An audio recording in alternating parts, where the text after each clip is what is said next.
Millions of dollars vanished almost overnight. The masses rushed to the banks to withdraw the funds in their accounts, unknowingly contributing to the issue at hand. And in the East, the Dust Bowl, devastating small farming families and their livestock. The day is October 29th, 1929. It's a Tuesday, and the day is going as is expected. Business is booming, people are going about their day-to-day lives, when suddenly Irving Fisher famously proclaims, stock prices have reached what looks like a permanently high plateau. This day is known as Black Tuesday. This was the crash of the stock market that revealed the true severity of the Great Depression.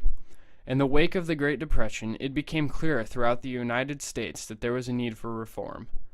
Franklin Delano Roosevelt took a stand by implementing controversial ideas such as Social Security, healthcare, and welfare programs to help fix the economic inequality seen around the country.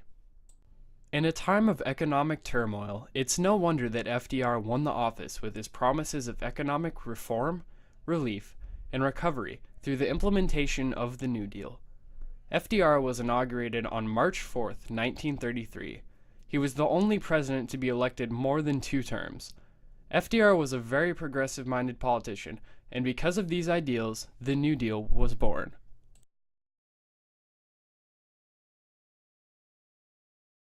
The New Deal was, in some ways, a necessary evil. I mean, there were people who really were very critical of it, as you know. But the country was in crisis, I mean, quite literally. And I think putting the New Deal in place, while it doesn't solve all the problems of the Depression, it certainly mitigated them for many people. The New Deal is split into 2 parts, the first and the second New Deal. The first New Deal was part of the first 100 days, and it focused on restabilizing the economy by raising the price of gold, providing jobs through various organizations, and cutting the benefits and pensions to veterans and their widows. While the latter was highly controversial, FDR felt that it was imperative to fix the government's budget. Many of the organizations created were focused on using government spending to create localized projects, providing jobs, and stimulating the economy. The government's belief in a hands-off or laissez-faire style of governing essentially left the American people to fend for themselves. FDR's New Deal changed the way the government and the people interacted by changing the government's position to focus more on the common worker and the common man.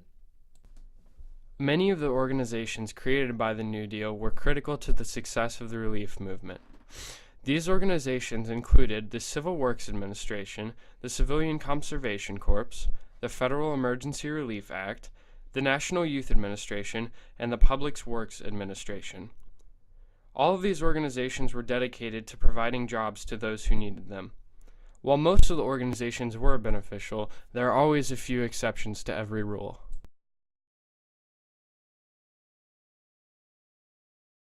I think clearly that had to happen. Now, there were some of the New Deal programs, the National Recovery Administration, the NRA, which was part of that first 100 days. It just doesn't work very well. It's an attempt to regulate the economy at too low a level, to get too far down in the weeds. Probably you needed to regulate major industries, auto workers, coal mining, a variety of things like that. There were literally regulations under NRA written to regulate the dog food industry. Probably you didn't need that level of regulation. A number of people have pointed that out.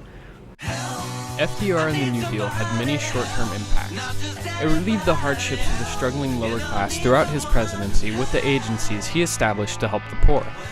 The jobs he created gave the American people hope in the belief that the Depression was ending.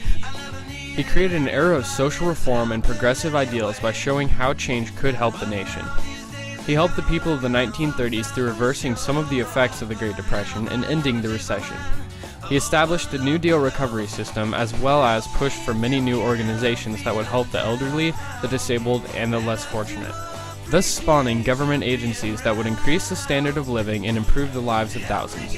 But the most important thing FDR did was to restore confidence in the nation to help bring the people out of the Depression.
salvation.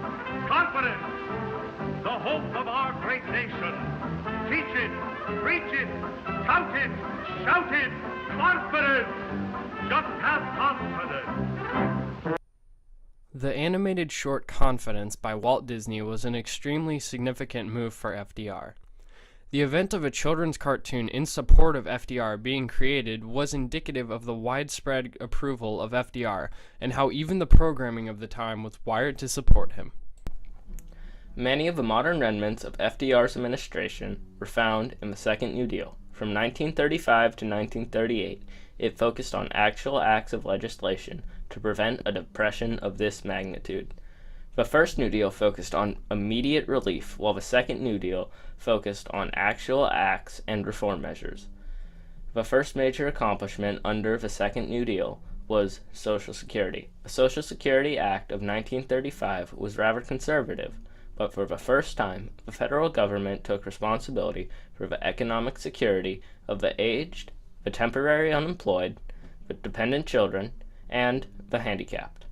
It changed the way the government and its people interacted because the people would now rely on the government for handouts. FDR also advocated a wealth tax, which would help redistribute the imbalance of wealth seen around the nation. The Second New Deal also implemented labor regulations, with acts such as the Wagner Act and the Fair Labor Standards Act of 1938. These set maximum hours and minimum wages. Child labor for children under the age of 16 was forbidden, and children under the age of 18 were forbidden to work in hazardous environments. Roosevelt nationalized unemployment relief through the Works Progress Administration, headed by his close friend Harry Hopkins. The WPA was forbidden to compete with private enterprises, thus causing the workers to be paid smaller wages, but for there to be more workers. The Works Progress Administration was created to return the unemployed to the workforce. It financed a variety of projects, such as hospitals, schools, and roads, and employed more than 8.5 million workers who built 650,000 miles of highway and roads, 125,000 public buildings, as well as bridges, reserves, irrigation systems, parks, playgrounds, and so on. Many of the projects created by the WPA still exist today. The question that remains is, was the New Deal a success? In some aspects, it was, and in others, it wasn't. The purpose of the New Deal was to cause relief, reform, and recovery. It created jobs for thousands of white males and local agencies to help the common man, starting with the AAA to help large-scale farmers. This means it did the job of relief during its time period. The reform process can also be seen during the 2008 to 2009 Depression, where the Obama administration was able to avert a crisis, much like the Great Depression, while reviving all the agencies that the New Deal established. However, it did not ever revive the economy. It would take the full force of World War II to bring the economy back to its former glory and cause the nation to prosper once again.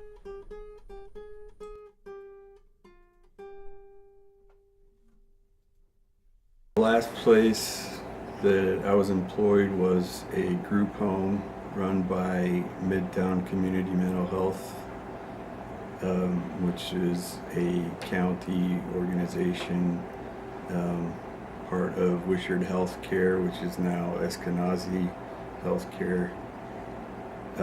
It was a place for men with schizophrenia who didn't have any other resources, such as family, to take care of them.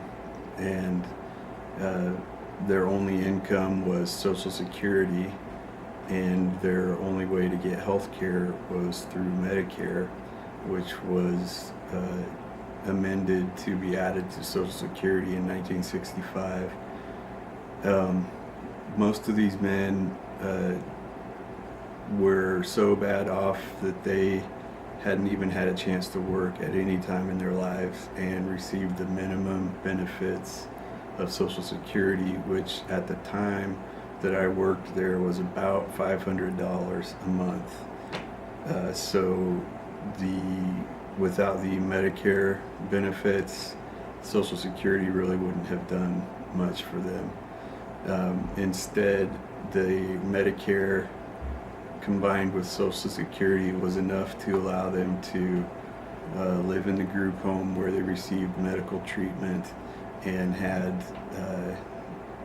a little bit of money from Social Security to learn life skills like shopping and buying clothes and also paying for medication.